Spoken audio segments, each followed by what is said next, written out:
Job, chapitre 8. Bildad de Shuar prit la parole et dit: Jusqu'à quand veux-tu discourir de la sorte? Et les paroles de ta bouche seront-elles un vent impétueux? Dieu renverserait-il le droit? Le Tout-Puissant renverserait-il la justice? Si tes fils ont péché contre lui, il les a livrés à leurs péchés.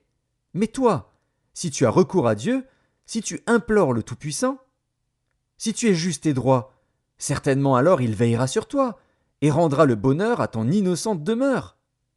Ton ancienne prospérité semblera peu de chose, celle qui t'est réservée sera bien plus grande. Interroge ceux des générations passées, sois attentif à l'expérience de leur père. Car nous sommes d'hier, et nous ne savons rien, nos jours sur la terre ne sont qu'une ombre. Ils t'instruiront, ils te parleront, ils tireront de leur cœur ces sentences. Le jonc croît-il sans marais? Le roseau croît-il sans humidité? Encore vert et sans qu'on le coupe, il sèche plus vite que toutes les herbes. Ainsi arrive-t-il à tous ceux qui oublient Dieu, et l'espérance de l'impie périra. Son assurance est brisée, son soutien est une toile d'araignée. Il s'appuie sur sa maison, et elle n'est pas ferme. Il s'y cramponne, et elle ne résiste pas.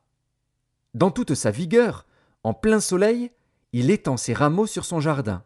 Il entrelace ses racines parmi les pierres. Il pénètre jusque dans les murailles.